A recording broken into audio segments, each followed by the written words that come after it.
ស្ដីមិត្តភ័ក្តិរបស់គ្នានៅក្នុងវីដេអូនេះខ្ញុំនឹងមកនិយាយអំពី VLAN និងយើងចូលទៅធ្វើការ configuration ទៅលើ VLAN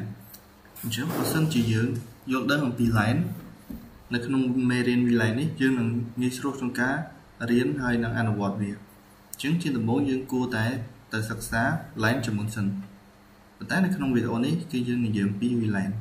VLAN ចេញពីពាក្យថា Virtual Local Area Network វាគឺជាការបែងចែកបណ្ដាញទៅជា LAN ឲ្យคล้ายបណ្ដាញ LAN មួយឲ្យវាคล้ายទៅជាបណ្ដាញតូចៗជាច្រើនហើយយើងហៅថាជា logical network អញ្ចឹងយើងប្រើប្រាស់នៅ switch ដែលមិនចាំបាច់បែងចែកឧបករណ៍ switch ផ្សេងគ្នានោះទេក្នុងន័យនេះបានន័យថាយើងមានតែ switch មួយប៉ុណ្ណោះនៅក្នុង switch មួយគឺយើងមាន port ច្រើនអញ្ចឹង port ច្រើនដែលយើងមាននោះឯងគឺយើងអាចកំណត់ឲ្យ port មួយមាន LAN ផ្សេងគ្នាឧទាហរណ៍នៅក្នុងរូបនេះជាដើម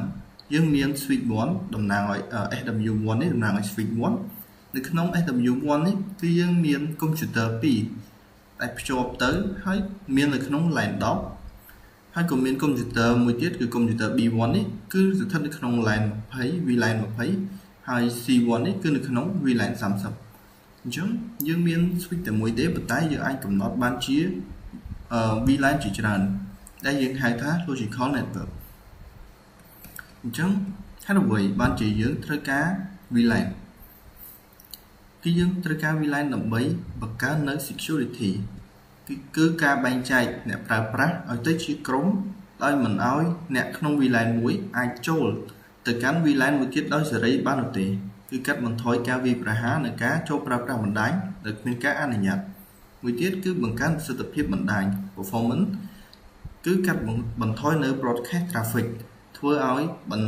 ដំណើរការហ្នឹងគឺបានល្អមែនទែនគឺឲ្យ network យើងដំណើរការលឿនអញ្ចឹងកាលណាដែលយើងប្រើ VLAN គឺធ្វើឲ្យ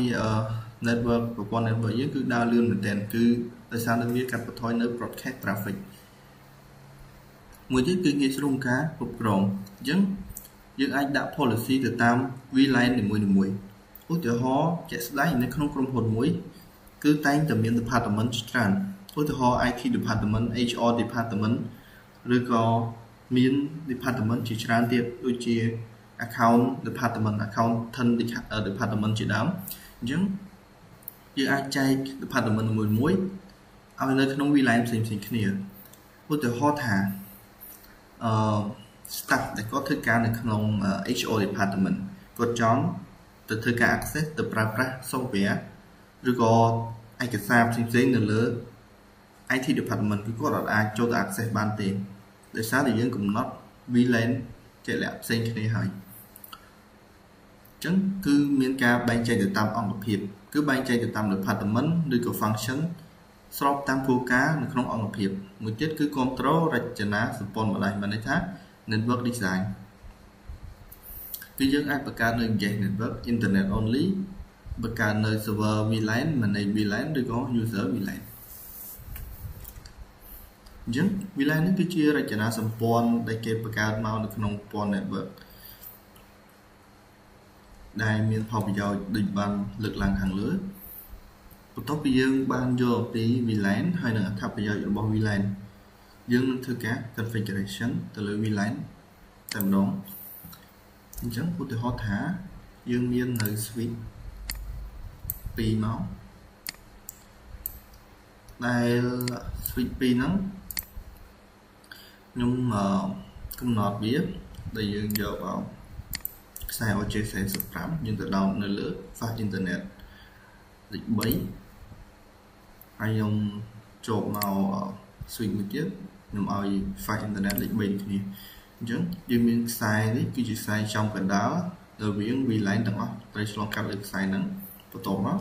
យើងមាននៅកុំព្យូទ័ររបស់យើងមាន PC នៅនេះមួយនេះពីរទៀតហើយខ្ញុំកំណត់វាខ្ញុំកំណត់ខ្សែ OJ45 អញ្ចឹងខ្ញុំយកចេញពី switch មកខ្ញុំកំណត់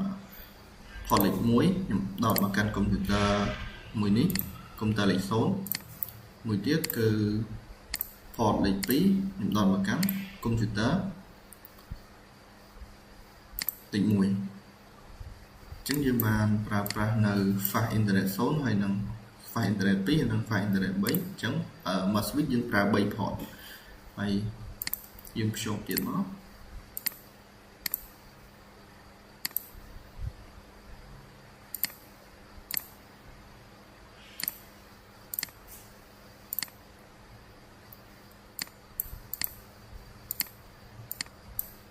ចឹងខ្ញុំនិយាយលើកឧទាហរណ៍ជាក់ស្ដែងដែលយើងនិយាយមិញនៅក្នុង company មួយមាននៅ department ជាច្រើនដែលយើងត្រូវការចែក VLAN អញ្ចឹងខ្ញុំនឹងកំណត់យក VLAN លេខ 10 ជា IT department ហើយនឹង VLAN លេខ 20 ជា HR department អញ្ចឹងឧទាហរណ៍ថា computer មួយនេះជា computer របស់គេហៅថា staff ដែលនៅក្នុង department IT ចុះយើងខ្ញុំឲ្យថា IT staff 1 អញ្ចឹងគាត់ជា staff នៅក្នុង IT department ខ្ញុំឲ្យគាត់ស្ថិតនៅក្នុង VLAN 10នេះគឺ HR 1 អញ្ចឹងខ្ញុំឲ្យគាត់នៅក្នុង department ដែលមាន department HR ហើយ VLAN គាត់ 20 អ្នកនេះខ្ញុំឲ្យ VLAN 20 ដែរអញ្ចឹងបានន័យថាគាត់ជា HR ខ្ញុំដាក់ HR 2 អ្នកនេះគឺជា IT department អ្វីដែលយើងឃើញថាcomputer នីមួយៗនេះគឺមាន VLAN ផ្សេងគ្នាឧទាហរណ៍ថា computer 2 នេះនៅក្នុង switch តែមួយមែនប៉ុន្តែមាន VLAN ខុសគ្នាអញ្ចឹងធ្វើថា computer 2 ហ្នឹងអាចតាក់ទងគ្នាបានទេគឺយើងអាចកំណត់ឲ្យវាតាក់ទងគ្នាបានទេអាហ្នឹងជាអ្វីដែលយើងរៀនពី VLAN អញ្ចឹងយើងត្រូវកំណត់ឲ្យខ្សែមួយនេះខ្សែហ្នឹងគឺដោតទៅកាន់ port លេខ 1 ហ្នឹងគឺយើងទៅកំណត់ទៅលើ port លេខ 1 មួយហ្នឹងឲ្យ access ទៅកាន់ VLAN 10 ហើយ port នេះ port លេខ 2 យើងឲ្យកំណត់ទៅ access ទៅកាន់ VLAN 20ព្រោះយើងយក port ហ្នឹងមកដោតទៅកាន់ computer មួយហ្នឹងហើយឲ្យ computer មួយហ្នឹង access ទៅកាន់ computer មួយទៀតនៅ VLAN 20 ដូចគ្នាអញ្ចឹងយើងត្រូវកំណត់ទៅលើ port អ្វីដែលយើងត្រូវធ្វើយើងចូលមកកាន់ switch មកយើងធ្វើការ configuration ពេលដែលយើង configuration យើងចុច enable mode មកឥឡូវយើងចូលមកកាន់ enable mode បន្ទាប់ពីយើងចូលមកកាន់ enable mode យើងទៅ configuration mode នៅលើ terminal ឥឡូវយើងចូលមកកាន់ configuration mode បន្ទាប់ពីយើងចូលមកកាន់ configuration mode យើងធ្វើការកំណត់ទៅលើ port នីមួយៗអញ្ចឹងខ្ញុំទៅធ្វើការកំណត់ទៅលើ port លេខ 0 សិនលេខ 1 សិនដោយសារ port លេខ 1 ខ្ញុំដល់មក computer IT stack នេះអូខេតែខ្ញុំគិតថាជាដំបូងមុនយើងប្រើ port យើងនឹងត្រូវការបង្កើតនៅ VLAN ដូចគ្នាអញ្ចឹងយើងត្រូវទៅបង្កើត VLAN ជាមុនសិនអញ្ចឹងលើ switch មួយហ្នឹងខ្ញុំបង្កើតឲ្យមាន VLAN ជាមុនសិនខ្ញុំប្រើ interface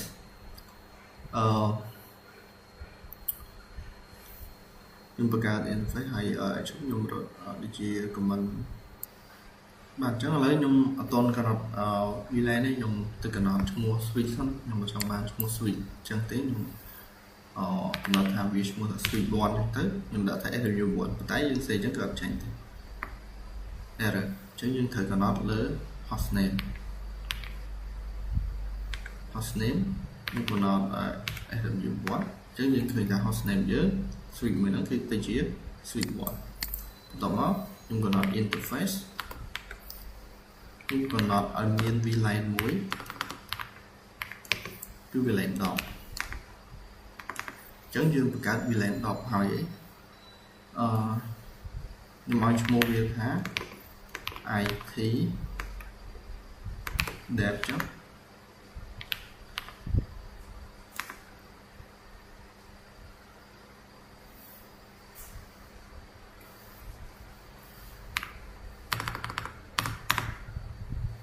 trong miền cả error lấy những exit trên với sẵn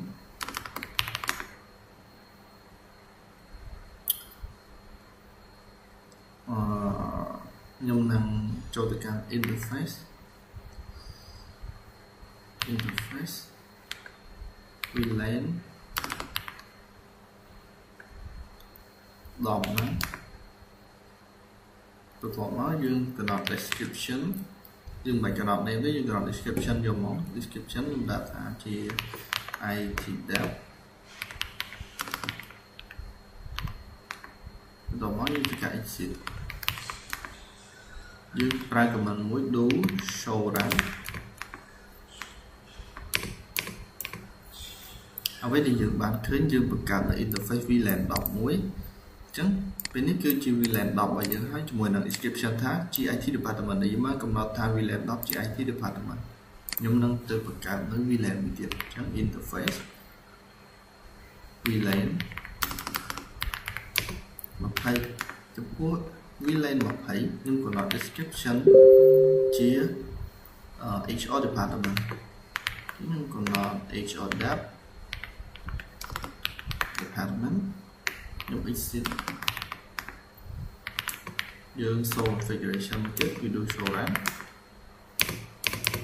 chính dương khởi miếng nơi LAN trong nguồn phí nó không nằm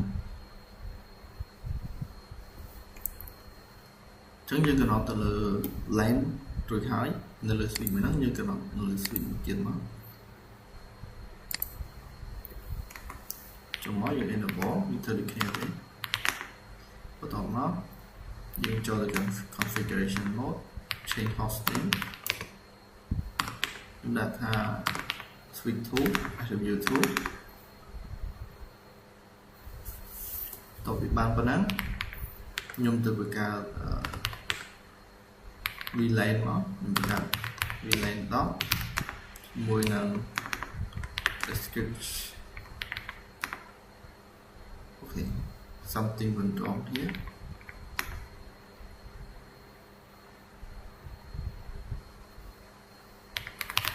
thì nhung exit muối nhung cho được cái interface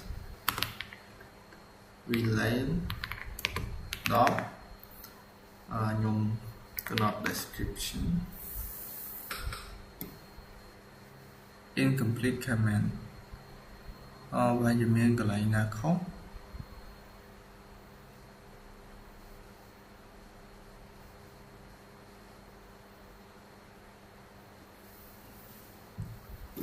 nhưng ở đây là description bán mình là khó nhưng chạy xong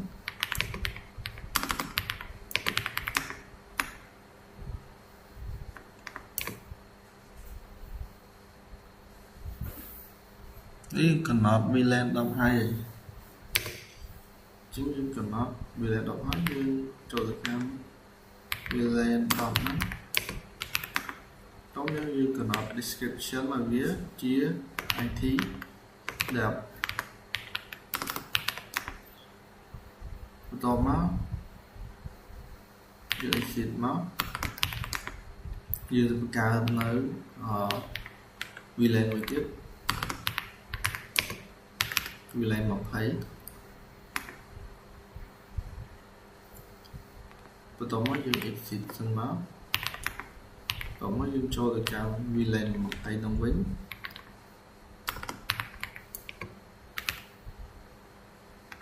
hay dương set description ở phía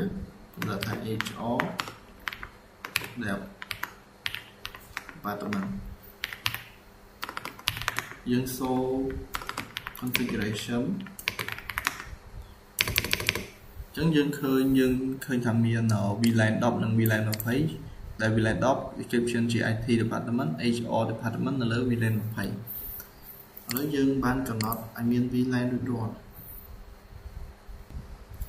chẳng là nói dương ban vật cả VLAN rủi ro còn tay dương từ ở xây VLAN nó đôi là việc nào chẳng dương này tay thôi các cần phải từ lượng port một mũi tiền port thì dương bắt từ lượng switch mũi miền port lịch số lịch port lịch muối lịch phí hay năng lịch 7 sau đấy kêu gì lịch muối lịch phí hay năng lịch 7 chẳng យើងត្រូវតែ config port ទាំងអស់ហ្នឹង port នៅលើ switch SW1 switch 1 នេះនៅពេលដែលគេធ្វើការ connect ទៅលើ port លេខ1គឺ connect មកកាន់ IT department គឺជា staff IT ដែលនៅក្នុង IT department អញ្ចឹងខ្ញុំត្រូវការកំណត់ឥឡូវយើងអាច do so ransom យើងទៅមើលនៅ port របស់យើងអញ្ចឹងយើងឃើញថានៅលើ interface internet zone 1គឺនៅលើ port ដែលដោតមកកាន់ computer មួយហ្នឹងគឺអត់ទាន់បាន configuration អ្វីទាំងអស់អញ្ចឹងយើងត្រូវធ្វើការ config ទៅលើ port មួយហ្នឹងគឺយើង call វាមក call តាមឈ្មោះវាមិញគឺ interface fast internet zone/1 សំដៅទៅលើ port លេខ1នៅលើ port មួយហ្នឹងយើងកំណត់វាអញ្ចឹង port មួយហ្នឹងវាគឺជា switch port អញ្ចឹងយើងហៅមក switch port អញ្ចឹងយើងកំណត់ទៅលើ switch port មួយហ្នឹងតែយើងកំណត់វាទៅលើ mode អីគេអញ្ចឹងយើងមាន mode អញ្ចឹងយើងដាក់សញ្ញាសួរ mode ហើយសញ្ញាសួរមកយើងនឹងឃើញថានៅលើ switch port នីមួយៗយើងមាន mode ចំនួន3គឺ access dynamic ហើយនិង trunk អញ្ចឹងយើងត្រូវកំណត់ទៅលើ mode access ឲ្យ port មួយហ្នឹងពីព្រោះយើងកំណត់ថាវាអាច access ទៅកាន់ VLAN មួយណាព្រោះយើងមាន VLAN ចំនួន2អញ្ចឹងឧទាហរណ៍ថាជា IT department នៅលើ VLAN 10គឺយើងមិនឲ្យវា access ទៅកាន់ VLAN 20ទេអញ្ចឹងយើងកំណត់ mode access មកអូខេបន្ទាប់មកយើងបានកំណត់ mode access ទៅលើ port ដែល connect មកកាន់ computer មួយហ្នឹងហើយប៉ុន្តែយើងកំណត់ថាវា access ទៅកាន់ port មួយណាអញ្ចឹងខ្ញុំហៅ switch port ម្ដងទៀតខ្ញុំឲ្យ mode វាជា access អញ្ចឹងវាជា mode access តើវាអាច access ទៅកាន់ port មួយណាបុគ្គលិកផ្នែក IT គឺគាត់អាចប្រើប្រាស់នៅ VLAN IT department អញ្ចឹងយើងប្រើ VLAN 10ដោយសារយើងបង្កើត VLAN រួចហើយបានជាយើងឲ្យវា access ទៅកាន់ VLAN 10អញ្ចឹងបើយើងអត់ទាន់បង្កើត VLAN ទេគឺយើងអាចប្រើប្រាស់បានទេ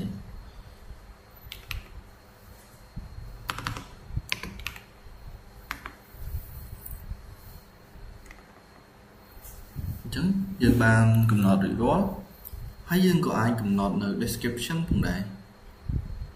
ឥឡូវយើង exit ចេញសិនហើយយើង show configuration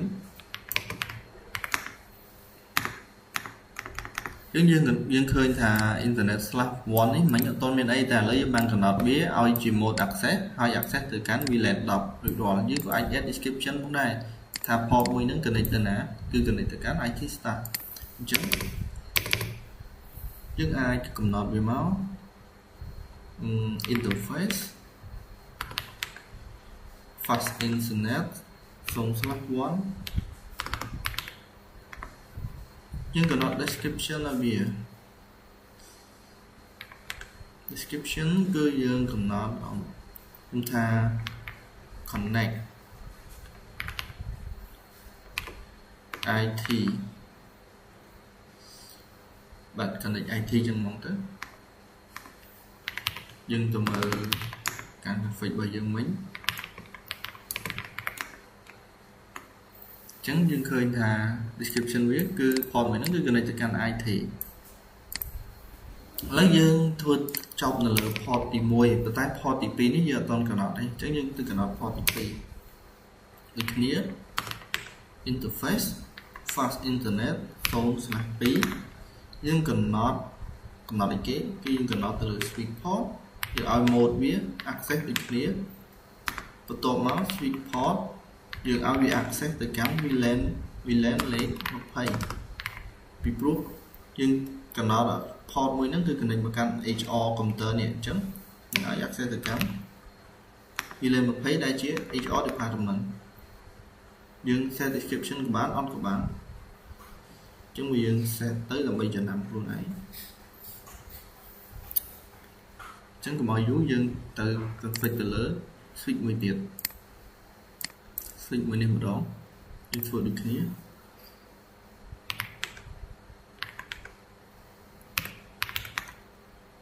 ប៉ុន្តែនៅក្នុងនេះគឺខ្ញុំដាក់បញ្ច្រាស់មកវិញ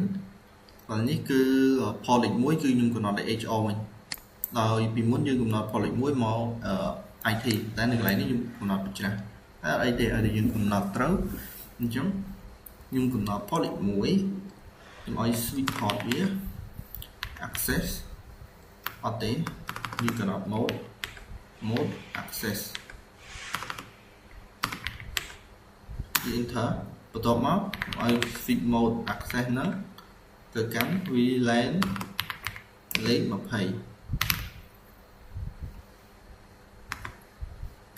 សំដៅទៅលើ HR ឬ department ហ្នឹងអញ្ចឹងយើងកំណត់ interface មួយទៀតអូខេអញ្ចឹងយើង exit ចេញសិនមកហើយ interface fast internet 0/2 ម្ដងនឹង 0/2 នេះយើងកន្លែងបង្កើត IT អញ្ចឹងយើងកំណត់ switch port ឲ្យវា switch port យើងឲ្យ mode ជា access បន្ទាប់មក switch port យើងឲ្យ access ទៅកាន់ VLAN លេខ 10 ជា IT department ខ្ញុំចូលទៅកាន់ check យើង configuration មក do so run អញ្ចឹង port លេខ 1 port លេខ 2 បានកំណត់ហើយ port លេខ 1 VLAN 20 port លេខ 2 VLAN 10អញ្ចឹង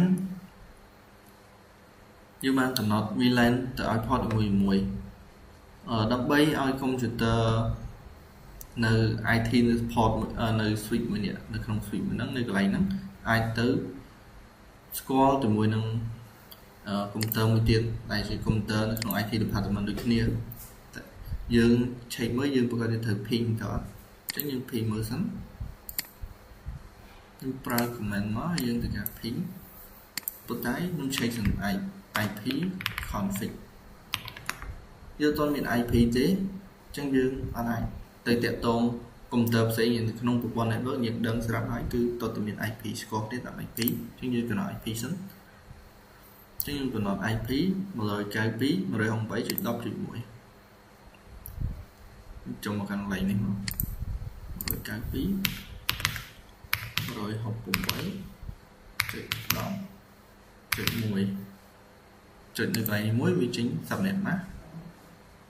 តោះមកខ្ញុំកំណត់លើ computer ទាំងអស់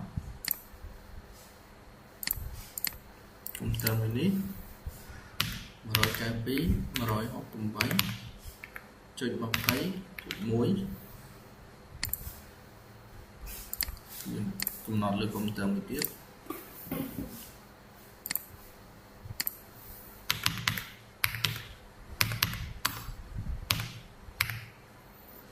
.20.2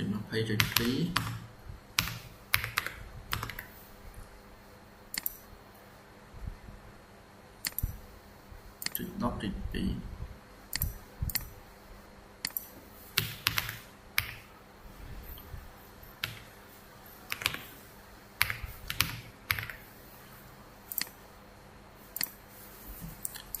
ះពីយើងកំណត់ IP address ខ្ញុំសាក់ ping កំណត់យើងចង់ ping តែយើង check IP config សិនឥឡូវយើងមាន IP ហើយនៅលើ computer មួយហ្នឹងលើ computer IP ហ្នឹង IP ហ្នឹងគឺយើងមាន IP ហើយអញ្ចឹងខ្ញុំ ping ទៅកាន់ IP មួយនេះ ping 192.168.10.2 មកកាន់ computer មួយនេះអញ្ចឹងខ្ញុំសាក់ ping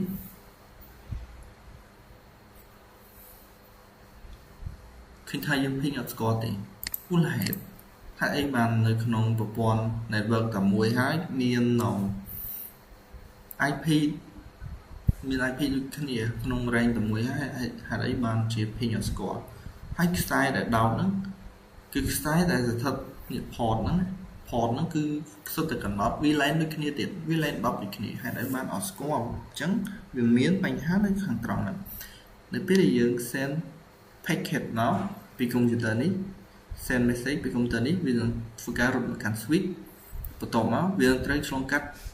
ខ្សែនេះមួយដែលយើងមកកំណត់ VLAN 10ប៉ុន្តែខ្សែនេះយើងអត់បានកំណត់អីទាំងអស់នៅលើ port ទី3មួយហ្នឹងបន្ទាប់មកយើងចង់វាមកដល់កន្លែង VLAN មួយនេះ VLAN លេខ10លើ port មួយនេះប៉ុន្តែ តែខ្សែកណ្ដាលគឺអត់បានចម្លងអីទាំងអស់អញ្ចឹងខ្សែកណ្ដាលជាស្ពានចម្លងដែលយើងត្រូវកំណត់វាដូចគ្នាយើងបានកំណត់ port លេខ 1 និង លេខ 2 ប៉ុន្តែ port លេខ 3 គឺអត់ទាន់បានកំណត់ទេ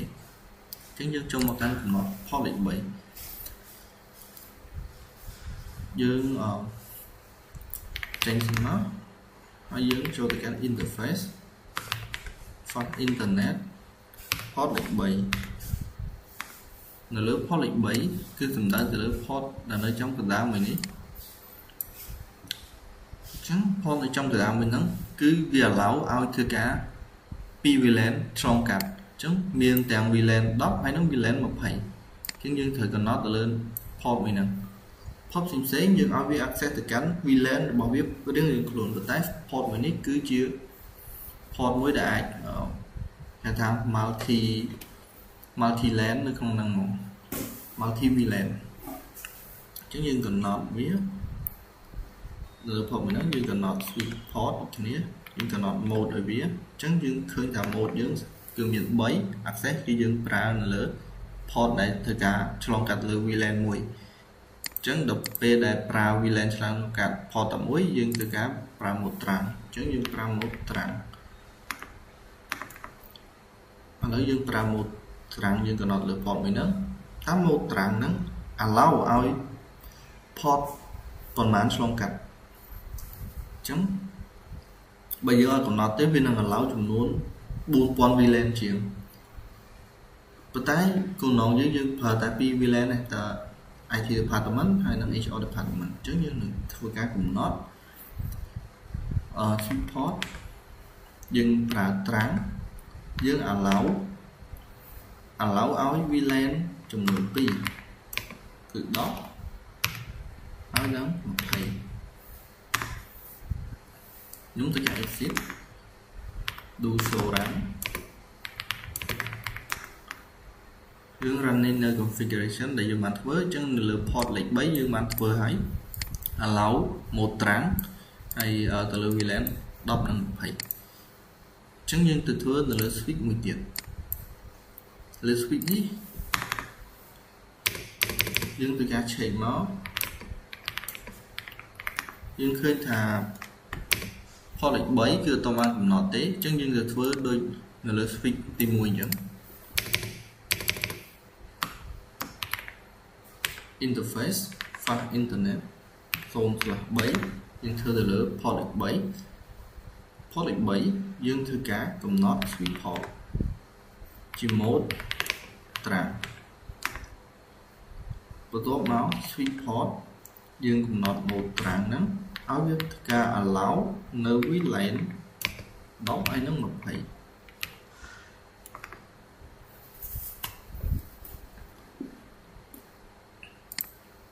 ទាប់ពីយើងធ្វើប៉ុណ្ណឹងខ្ញុំនឹងធ្វើការ ping សារជាថ្មី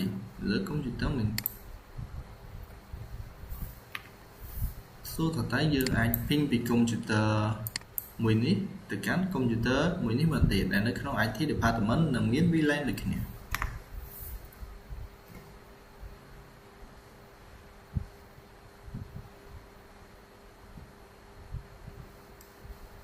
request time out អញ្ចឹងវាមានបញ្ហា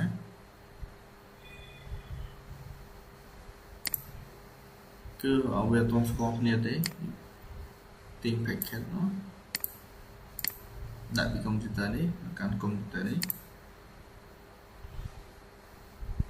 successful successful ប៉ុន្តែវាពេលយើង test ping វាអត់ចូលតែស្គាល់ហើយប៉ុន្តែពេល ping យើងមិនអត់ចូលខ្ញុំគិតថាអូខេឥឡូវយើង rise ហ្នឹងមិញយើង config ទៅលើ port លេខ 3 ខ្ញុំ exit ចេញសិនមកដល់ខាងក្រៅ configuration នេះយើងធ្វើការ write មួយ write ហ្នឹងគឺយើង save នៅ configuration របស់យើង build configuration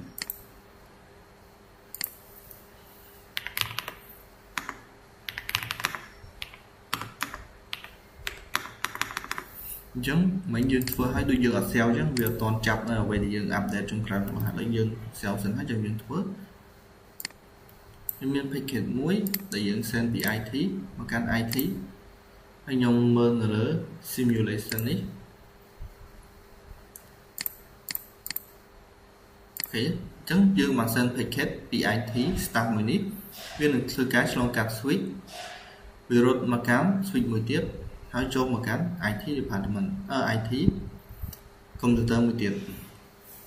នៅក្នុង department តែមួយ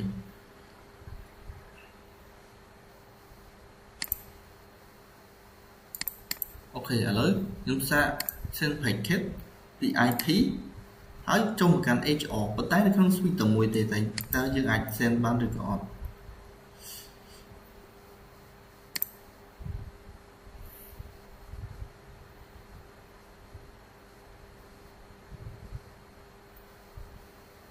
អូខេឥឡូវយើងបាច់មើលក្នុង simulation នេះយើងមើលក្នុង real time លឿនជាង send ពី computer នេះមក computer នេះ fall អញ្ចឹងបើវាចេញ fall មកអាសាអាកាសហើយអញ្ចឹងយើងមើលក្នុង simulation ក៏បានដែរ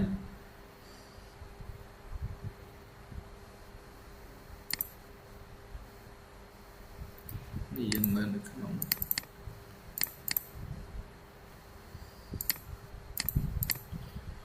simulation វាជា error អត់អីទេខ្ញុំនឹងដាក់មួយទៀត computer នេះមក computer នេះ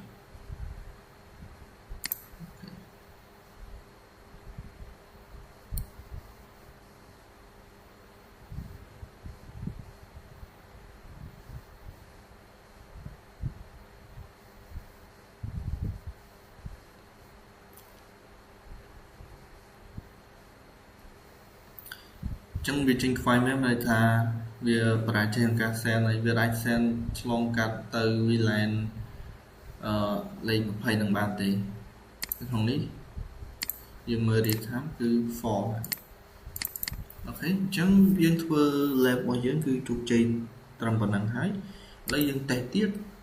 តេស្តលឿនយើងមើលក្នុង real time ឧទាហរណ៍ខ្ញុំ send ពី IT នៅលើ switch 2នេះហើយមក IT នៅនេះវិញsuccess ដូចគ្នាគឺយើងអាចតាក់ទងគ្នាបានអញ្ចឹងយើងអាច send ពី HR នេះមកកាន់ IT នេះគឺបានតែ fall